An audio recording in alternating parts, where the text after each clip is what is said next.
All right, final day here, really, before dress rehearsal tomorrow. Clean everything up. It's been a good week, and we'll be ready to go. Questions?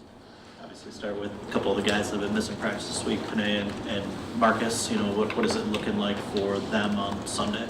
Yeah, we'll we're going to see if we can get Sewell out there today a little bit. Same with Davenport. Not sure yet. We'll see. We saw this with Taylor, I think, in last year's opener. He rolled it early, stayed and played through the game, and then had to be down for a couple of weeks. Is this of the high ankle variety? I think it's a little bit more medial than that, but it's healing. It's just we're trying to be smart about it. The same thing with JMO as well. Yeah, we'll try to get him out there moving around a little bit too, see how he does. They're all progressing. They're all getting better. It's just a matter of how fast can they heal up, and is it fast enough for them to play? Dan, I know Joe Schmidt was just a little before your time. Just kind of the grit and the Detroit Lions mentality he brought to this organization very early on, and being one of the coaches and players, few guys that did that in the league, and bringing the championship to the city. Can you just comment on his passing? Well, I mean, look, yes, it was before my time a little bit, but I know enough to know that, Hall of Famer, player, heck of a coach, both player and coach. It's a heck of a life. I mean, that's he has, will have seen it all, that's for sure. So, obviously we, I think he embodies everything that this city's about and what this team is about, well ahead of his time and where we're at. So, just thinking about his family too as well in this time. It doesn't matter how long that life is and how good it was. It's still, it's a passing. So I know that's tough on the family. But anyway. Just to kind of follow up on that, last year I had a conversation with his daughter and asked, if he was watching the Lions, and she did say that it was bringing him a lot of joy. What does it just mean to you? I mean, certainly as you guys go out on the field, you're playing not just for now and these fans, but so many players that have worn this uniform prior. What kind of responsibility and pride do you feel in doing that? Well, I think, especially when you hear from the old throwbacks,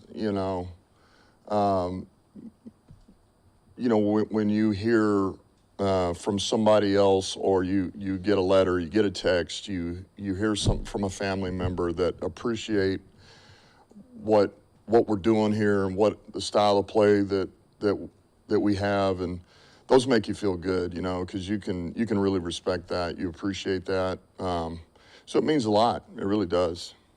Go back to if Marcus can't go, if you got to be cautious with him, make sure he's right.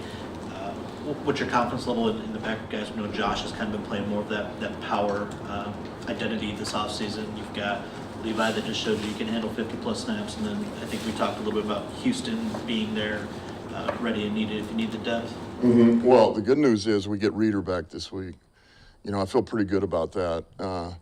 So him coming back now really opens up a little more versatility that we have at the D-line, because really between Petco and Mack, Levi and Pascal, they can all play anywhere from the nose 3 technique to the big end. So they're all going to share that load a little bit if Davenport couldn't or is not going to be able to go. Last year, I think your 2 games against Tampa, you threw like twice as many passes as Rams almost.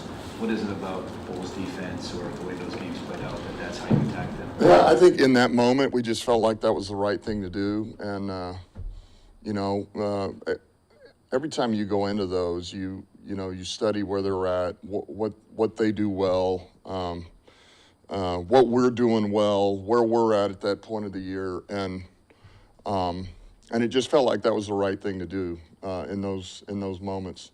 Now, last time we played them, we came out of the game with 15 runs, and yeah, we won, but that's not near enough. We got to find a way to establish a run this game. We have to. So we got to lean on the run game. They obviously got the big fella, up there that makes it difficult. What sort of we got a big fella too. Yep. But what sort of player is he, and how does that, I guess the attention that you have to give him to make sure you Well, it just means Frank's got to eat a lot more, all right? And he will. And he's been hydrating. He's ready to go, is what that means. So, look, I've said it before. I think Vita's a heck of a player. And, you know, he's a big man with power. He's got size, length. He's got good feet, you know.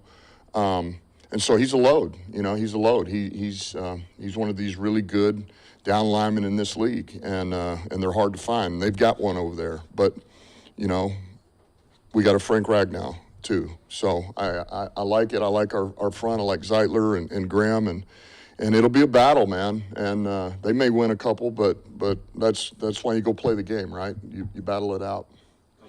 We always talk about the unknowns going into week one, probably even more so with special teams, just given the limited amount of live reps you get and all the moving pieces you have through there.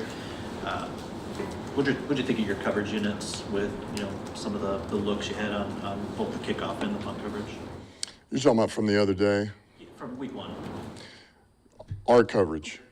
Yeah, well, obviously we had one that we got to, on our kick cover, that we got to cover down on, and that was because it hit the grass early. You know, it was a great kick.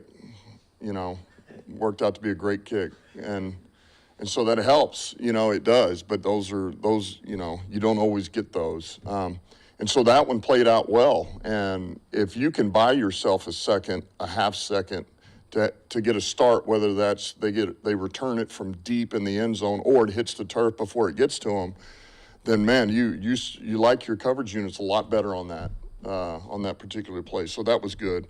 You know, obviously our punt unit, I like where we were at there. You know, I feel like, you know, a lot of what we do is, you know, certainly starts with Fox, but then man, you know, on the perimeter, Dorsey getting down there, you know, it puts a lot of strain on their return unit. When you get down there and get in their face, you know, so I like where we're at right now. And we got so much to improve on too, just like we do on offense and defense. Alex had a couple big plays to start the game the other day. I'm just curious, you know, he's a guy who's been here since the beginning of all this, what he's meant to your team as far as being the energizer on the field and the leader off of it. Yeah, he means a ton. He means a ton to us. You know, I've said it before. I mean, he's our defensive captain, you know, really going on 4 years now. He's high energy. He plays snap to whistle. He's smart as a whip. He knows exactly what we're looking for on our defense. He knows what AG's going to call, why he's going to call it. If I don't get the call, then I'm calling what you would have called.